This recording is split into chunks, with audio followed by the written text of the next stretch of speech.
Peace. So, I get a lot of Europeans asking me, Denimel, what can we do? How can we help with the situation, man? You know what I'm saying? Admitting that, there are inequalities, there is racism and things of that nature. There is a discrepancy with socioeconomic statuses and all of that type of stuff. All of these things that we discuss constantly about, quote unquote, our people in the condition that we in. You know what I'm saying? So, my thing to the Europeans is this. Number one, you have to understand the plight. A lot of times, you can't even understand the plight because it's so far removed from your reality. Since it's so far removed from your reality, you'll say things like, well, no, everybody has an equal chance in America. Everybody starts at the same spot, or, there is no racism. Come on, Bill, you gotta be kidding me. No, see, it doesn't exist to you because you benefit from the system that's designed by your ancestors. You see what I'm saying? The system is designed to secure the ideology of white supremacy. And those who benefit from it through white privilege and so on and so forth don't even know that they're benefiting from it, because the society, these actions seem to be very, very normal. They're very normal because they're instituted into the very grain and fiber of this society. So we call it abnormality, but they call it normality. So my thing is this to answer. For those who have woken up on the other side of the fence, for those Europeans who see and want to aid in this particular situation and struggle, the best thing you can do, again, is not play into the game of trying to tell the oppressed what's wrong with them. The oppressed knows what's wrong. The situation is that the oppressed never should have to tell the oppressor what the condition is, because the oppressor knows. You see what I'm saying? So the oppressor should never come to the oppressed and ask them, you know what I'm saying, or tell them they need to fix the situation. Because see, we didn't start the situation. Racism is a socially man-made construct that was created by Europeans for their preservation, specifically. So for the Europeans who are benefiting from the system, who don't see what's going on, and for those who do, who's sitting on your same side of the fence, this is what I tell the Europeans who ask how they can help. What you can do is go back to your own people and teach them the truth about themselves and about their history. That's what you can do. You can teach them about the truth, about their history in our situation, so on and so forth, how it met, how it meets and integrates and all of that. You can show them and teach them that they are adding on to the discrepancy, you know what I'm saying, by utilizing and being entitled and playing into that privilege. You understand what I'm saying? Not checking to even see if there truly is privilege. See, the thing that the Europeans do that bothers me a lot is when they try to throw the whole ideology of reverse racism into play. First of all, there is no reverse racism. We can't be reverse racist. Racism is about power, something that, quote unquote, so-called black people don't have. You understand what I'm saying? We don't have an infrastructure to exhibit racism from. We don't own corporations and businesses. You understand what I'm saying? We don't do the hiring and the firing. You understand what I'm saying? The way that I speak to a European counterpart will not affect his life or his well-being or his employment or whatever. But the way that I'm talked about, or any of us who look like me, is talked about by the other side, it could affect our very livelihood. You understand what I'm saying? Because we are inside of a system that continuously excludes us and never wanted us in this system anyway. Which is why I always call for the scientific ideology and understanding of separation. Because when you take a look at it, really, we're separated as we speak right now. This country is very separated. It's been separated. You understand? When you cross the other side of the tracks, literally, or you cross the other side of the highway, literally, you're in a whole nother place. You understand what I'm saying? The socioeconomics is this place. Everything is separated. So why don't we separate with a conscious thinking, separate and do our own thing and rebuild whatever we need to rebuild?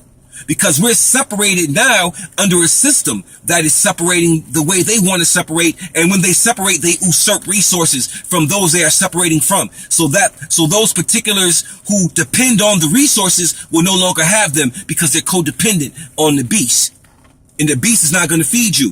When you are culturally counter, or when you are culturally incompetent and culturally awake, the beast is not going to feed you. They're going to try to exclude you because now you're a threat. You're a problem to the system. You understand what I'm saying? So when we think about that, this is what I tell the Europeans. You want to help us? Go teach your own people. Make them understand that the role that they play in this particular situation.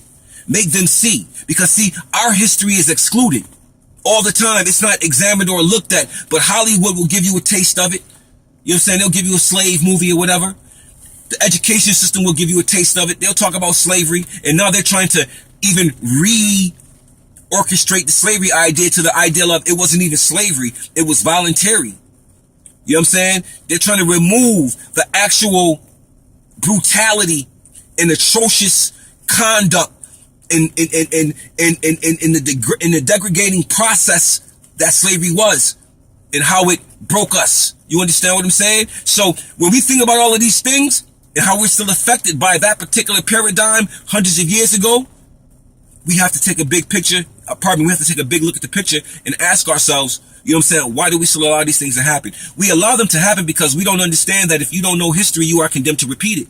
So the best thing you can do when somebody from the other side wants to come in and try to help, see, when you come to try to help us, you do us more harm because you don't know the plight.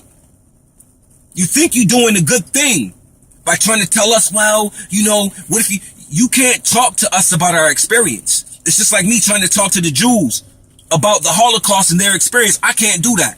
I wasn't there.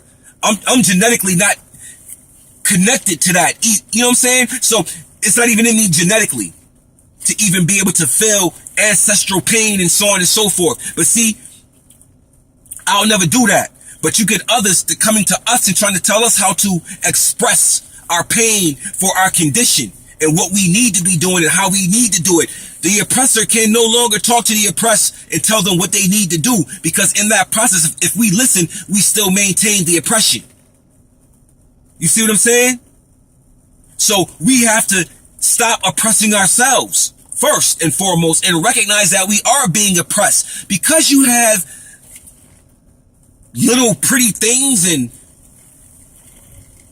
all of this stuff that sidetracks you, don't you understand that that's what's causing the oppression?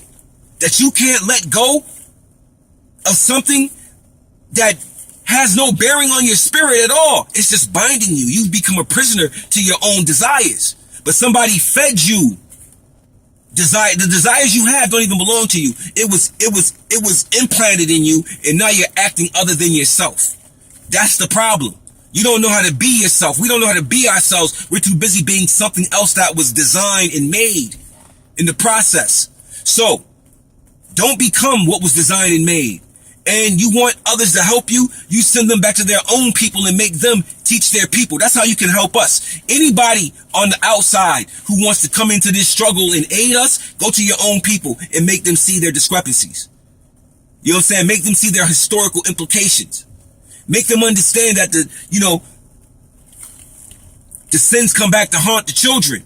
What the father produces, the sins come back to haunt him. It's genetically linked. It's DNA linked. You see what I'm saying? So you gotta look at it from that perspective.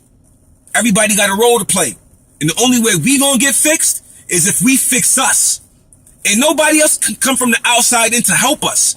What we do is we send anybody who comes from the outside, we send them back to the outside to their own people. That's how you can benefit us. That's how you can do it. Tell your own people the truth. Argue and fight with them about their ignorance. You understand? About their turning a blind eye to reality. You understand what I'm saying? That's how you fight your own. That's what you do. You wake them up. You make them see. That's how it works. With that being said, peace.